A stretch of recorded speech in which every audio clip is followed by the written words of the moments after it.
Let's switch off our conversation to what we have been wanting to discuss the entire week. And this is the potential of Kenya's sporting talent and how we can maximize this. Our guest in the studio this morning is Rose Wachuka. She previously worked as the Chief of Staff in the CS's office in the Ministry of Sports, Culture and Heritage. Good morning, Rose. Good morning, Eric. Good to see you. Welcome to the Situation Room. Thank you very much. My colleagues Siti Muga and Nduoko are celebrating a birthday today, joint birthday, so you can say happy birthday to them. Happy birthdays. To SpiceFM. Please, you need to be very careful when you walk into Eric Latif Waters. It's SpiceFM's second birthday, so I think it's a good thing. We all celebrate. He too is celebrating. Very spicy, very spicy. Yes, it did. Huh? So, this week, from Tuesday, a global event is taking place in Nairobi at Kasarani. And we started talking about this last week and expressing our frustration at the fact that it doesn't appear like anything major is going to take place in Nairobi. And here we are today, because Kenya has started winning gold. We are seeing a lot of now front page coverage on this. But still, even our president meeting with opposition leaders does not come out to say, you know what, we have a major thing happening and I'm wishing my team. So anyway, that's the frustration that we've expressed here. But also coming on the back of what happened in Japan, we saw our team going to Japan, participated, they won medals. Coming back here, yes, we were top in Africa. Yes, we were. How many were we in what number are we globally? 19 globally, and all those things. But then asking ourselves, but what happened to rugby, to boxing, to swimming? Whatever happened to cricket in Kenya? Whatever happened to hockey? Right? Does it mean that we cannot take a rowing team to the Olympics? We actually do have a rower at the Paralympic Games, Eric. I see. We have a rower at the Paralympics. Say that again, Pa? At the Paralympic Games. Yes, at the Paralympics. And we didn't have one at the Olympics. Do we actually get a high profile of we have a rower? Actually, this particular lady has been in the news for quite some time. Our Paralympian. Yes, yesterday, today. It's good stuff. That is really very good stuff. Yes. But, you are talking about races or competitions that didn't even feature 3,000 meter steeplechase. Well, I'd like to change the gloom in this studio to something a bit more uplifting by saying that we all appreciate that indeed. And let's start with profiling the Kenyan team, and to say that actually this was the first time that we took the broadest team to the Olympic Games since independence. We had rugby men and women. We had volleyball, we had taekwondo, we had boxing, we had swimming. So the team was quite broad. And I think that is quite commendable coming on the back of a global pandemic. And to the performance, I think that, our athletes did exceptionally well. And the organization of the Olympic Games actually followed a very careful formula that was put in place by CS Amina Mohammed and PSG Okudo in conjunction with NOC and the KNPC, which is the Kenya National Paralympic Committee. So it was a very careful operation. And actually, Eric, Kenya was only a handful of countries that actually took COVID-free athletes and brought them back COVID-free. And I know we had an uproar about not having a bash at the airport, but actually, COVID-19 protocols did not stop operating because our team jetted back in. They jetted back in, they were received safely. We ensured that if they arrived at night, they had a sleepover at Ole Sereni. If they arrived in the morning, they had proper breakfast at Ole Sereni. But surely we were not expected to stage a bash at the airport in blatant disregard of the COVID-19 protocols. And so that is why you saw that kind of very controlled reception, because we knew that, or the Ministry of Sports understood the assignment of taking COVID-free athletes to Tokyo and bringing them back COVID-free. Remember, they did all this while planning a global championship. 1,500 athletes, back in Kenya for the World Under 20 event, which was last held here in 2017 under the name of World Under 18. Now it's World Under 20. And I think that this event has been, we've known that this event is coming for the past, for quite some time. And I think there's been conversations in the media that this event is here. But actually, allow me to ask you, Eric, how much is the Kenyan media interested in Kenyan sports? Because I know that we are supposed, the ministry, the public, and the media are supposed to be allies. But yeah, that there's this event and championship. But how much of it are you, on your own volition, actually illuminating? How much of it are you marketing free without without asking to be paid by the public to do it? How often do you listen to this show? Quite often. Okay. And I'm not speaking to just SpiceFM. I'm talking about the entire ecosystem of the media. And I'm not picking a fight. This is a friendly conversation. No. Why I asked how often you listen to the show is because we have been responding to this very question you've asked this whole week. We have raised the very same question that you have raised this whole week. Yeah. No day has passed when we haven't raised it. And we've asked, what on earth is this? We have this. Eric was very eloquent about we it. feature politics for free, but why don't we feature sports for free? Not only that, we asked the simple question. This is an international event. All the hotels in this town are full. And we anticipate to bring about 16 billion in. Yes. See those amounts? Imagine. These guys are rivaling banks. Okay? Yeah. Yes. Now, so we asked the question, why are we still reading about this B and this other B and this other I? Orca. And Orca. Meeting where, Yes, meeting here, yes, doom or gloom. And we will not shake hands. We will only walk behind some. I mean, we asked the question because we thought something is not right here, and we said so. But and what you're raising is basically what you're raising is a valid point, and it's an important conversation to have. How important is this to all of us collectively as a nation? How important is it for the media houses to know that let's illuminate the fact that this is happening soon after the Olympics, when everybody's attention was looking at the Olympics and the performance of the Kenyan team at the Olympics, and seeing the other countries and other nationalities being represented at the Olympics. And then many of those countries come to Kenya. 148. They're in the country. And we are still Orca, and the rest is the headline. And we've been asking that question. I mean, we should actually be having more and more of this. On the day, for example, of the opening ceremony, my argument was, whatever it should have taken, yes, there's the rights being sold, but we should have found a way of ensuring that all our media houses on that night are showing the opening ceremony. And Eric, allow me to say this, and I'm not saying this because I served as a former chief of staff in the ministry, that really we have seen a very clear shift in the way sports is managed from or by government. And if you allow me to give you the story of the Olympics, for the first time in history, actually, the government paid for every qualifying event.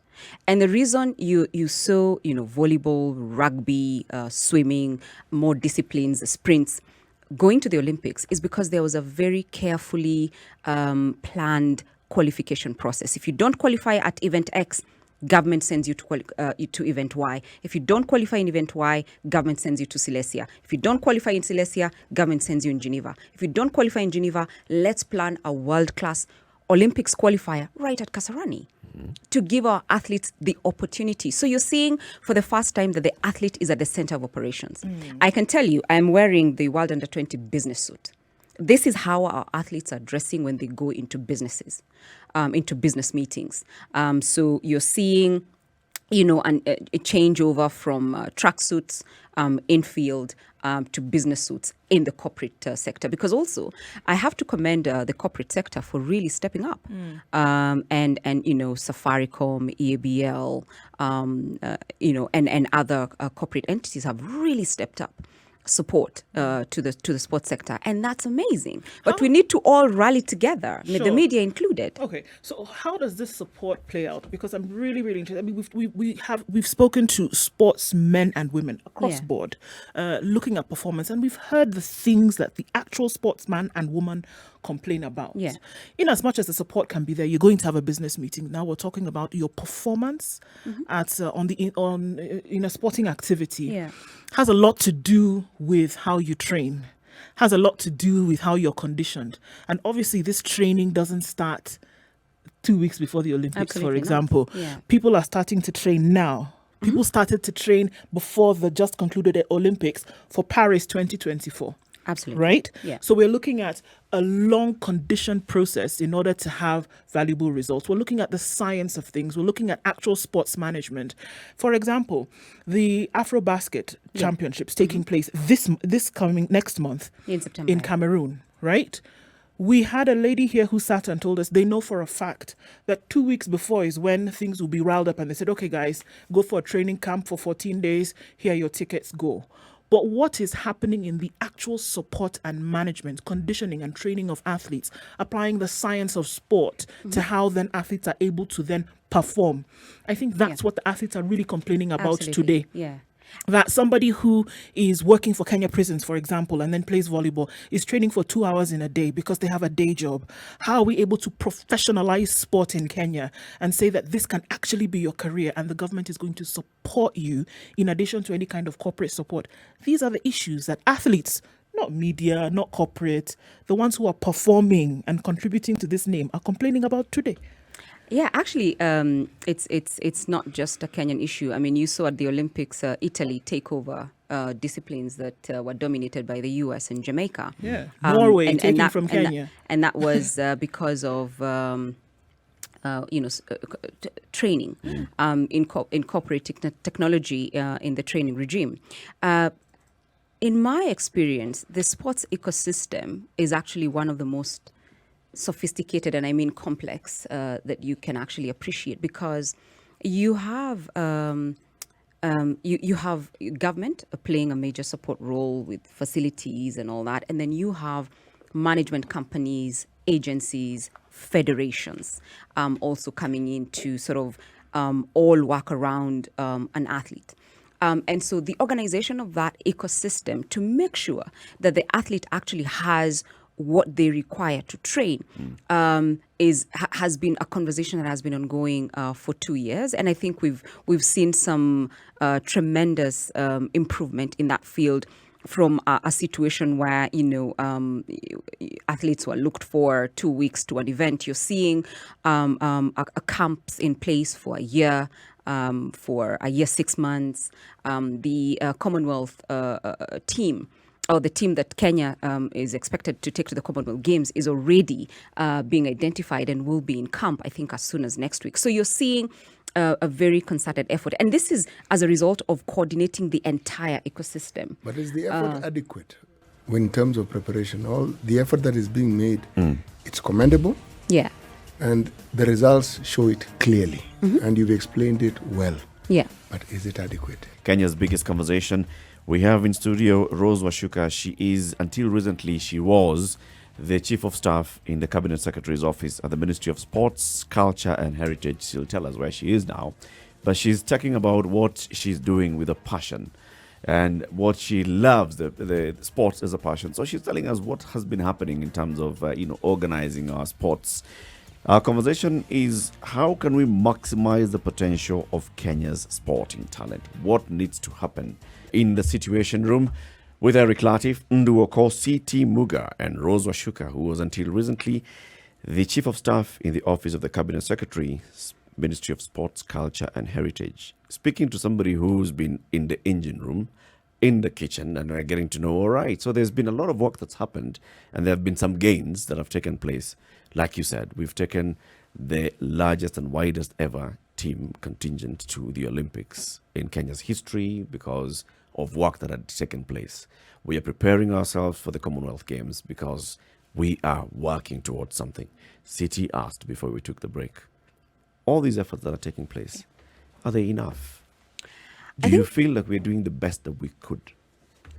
I think that a lot is being done. Yeah, but I do think that we need to see a lot more players involved. For instance, I know that there is a very sophisticated program at Moy University and Strathmore University, which are the two universities that actually are focused on sports, and Kenyatta University as well.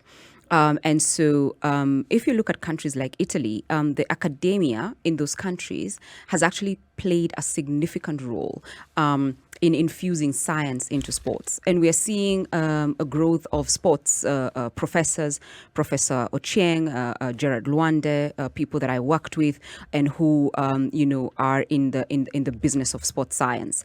So that collaboration with institutions of higher learning is quite important. And you just saw the 2018 Tartan Legacy put up at Kenyatta University, which was going to be the Athletes Village to just support the development of sports programs in institutions of higher learning. Because science, and the discovery of science takes place in labs, and the sports ministry doesn't have them. These labs are in institutions of higher learning, but also we are seeing growth of sports medicine and sports doctors. I can tell you we have some of the best sports doctors in the country, young professionals who actually are specialized in sports surgery. But also, mental well-being of athletes. And we're working with all of them, people who are working behind the scenes to ensure that our athletes are mentally well and that their injuries are addressed quickly. And also that we have some, the most robust resumption to sports medical protocols that are being applied across the African continent. So I do think that everybody is pulling their beat. I would like to see more engagement with the private sector in terms of purchasing technology, in terms of supporting innovation in this field. There's been significant government investment in terms of ensuring that the facilities are coming up properly. We also need to, move coaching to the next level. And this takes concerted effort. And I do think that everyone is pulling together and we are seeing the steady growth. And now the mantra is actually that the athlete is at the center of operations, no longer peripheral. And so because the athlete is at the center of operations, we are seeing a lot of programs being managed around the athlete. Now, I know that there still remains, areas, requiring significant improvement. But I do know that just like you saw in the marathon, it's never a sprint in the beginning. Sure. It's a steady pace to the end. Who should take up the initial mantle? And I'll tell you why I'm asking that question.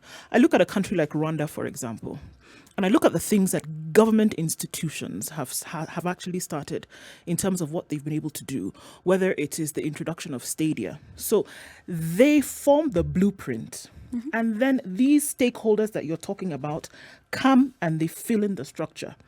We have the NBA, for example, and where was their first port of call for NBA Loves Africa? It was Kigali. Because they've seen, okay, hold on, where can we actually come in and look at training camps and things like that for young players? And they've seen that, okay, the structure has already been set up there and they go with it. We are looking at sporting facilities and training clubs for children as young as 3-4 years old that are currently taking place. So who starts it? Whether by being skeletal completely and saying, let's just form a structure. People will then come in and start to fill. I know examples of people, for example, who work in the corporate sector, who played basketball, for example, under the guidelines of KBF. And I've tried to come back later on when they're working in the corporate sector and say, how can we help? But they're edged out by the petty politics that lives in federations like this today. And it's a very real issue. So how do you separate those matters and say, let's even start to build the infrastructure and then let these people, professionals in their own rights, come and fill in? But then what do we have is a mishmash of these little petty, unimportant politics. And I think that the situation is different in different sports in different countries. I mean, I give it up for Rwanda in terms of basketball. But consider Kenya being the only country on the African continent to have hosted a global championship of this nature twice. That says something. World athletics doesn't... Twice in 5 years. World athletics doesn't just happen upon a country. It means that we have the facilities to manage an athletics event. Yes. That we have the capacity in terms of local organizing committee and leadership. to actually drive this process. Her Excellency, the First Lady, has been patron twice, and that speaks to commitment at the highest government level. And what I'm driving at is that there are things that we're doing and doing very well. If we are going to talk about Rwanda and basketball, let's talk about Kenya and athletics and Kenya and motorsports. Yeah, you're seeing Kenya put up the biggest service park in the entire WRC circuit, not just on the African continent, but in the world. And having WRC commit to coming to Kenya for the next 6 years. That speaks to leadership. And I think government has actually led in that way.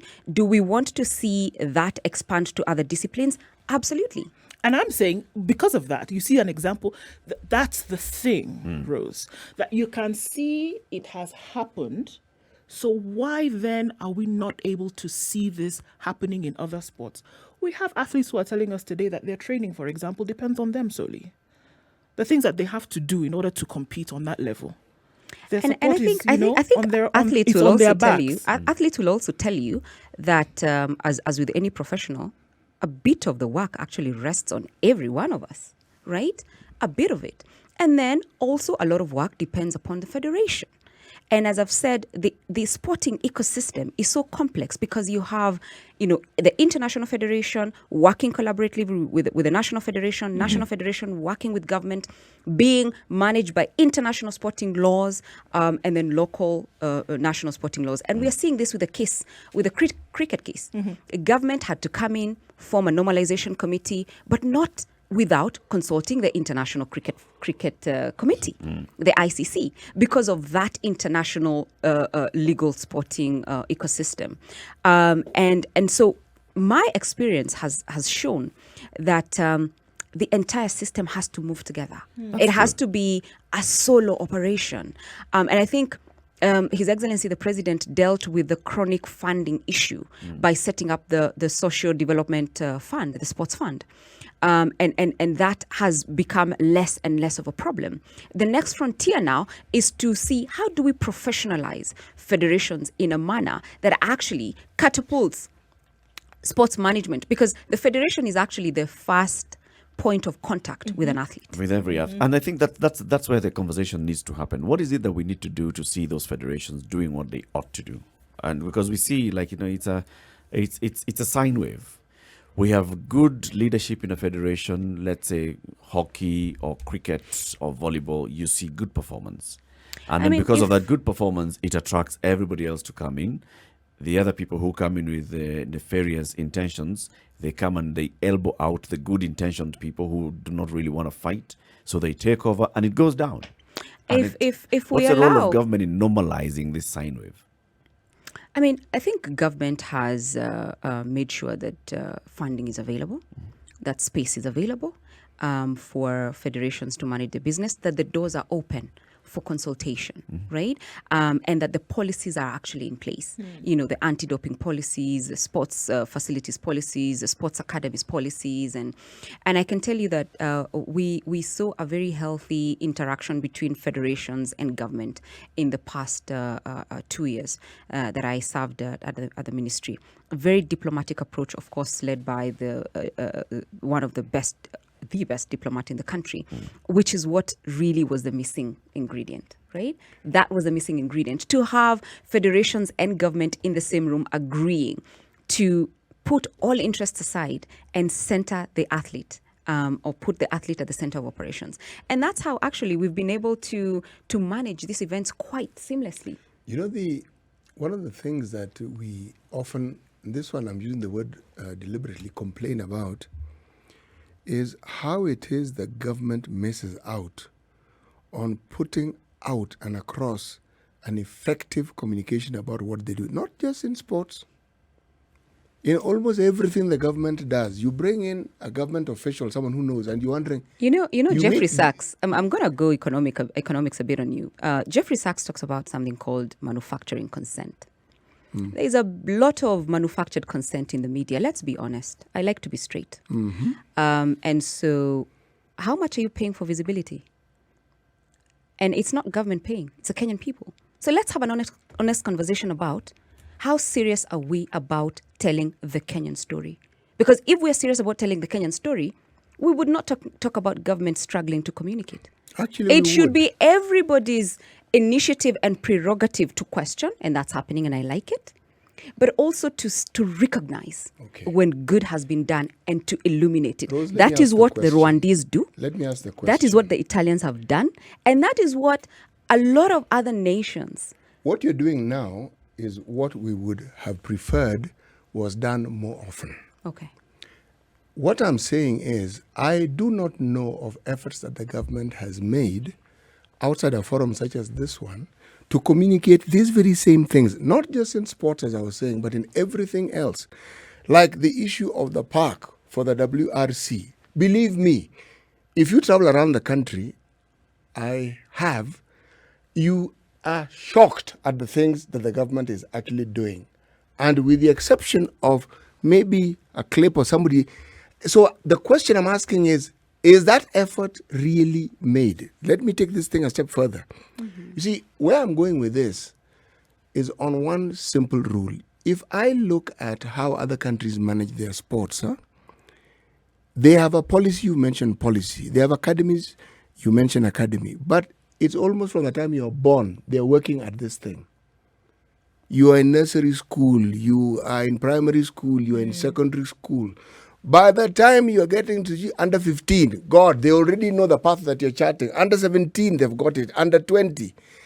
Now, we keep hearing under 20, under 17, under 18. But what are these policies and what are these plans and what are the actualizations of these things that the government has done with regards to sports? So that when we talk of sports, there's a clear path of continuity. I know it exists, but is it spoken of loudly and clearly?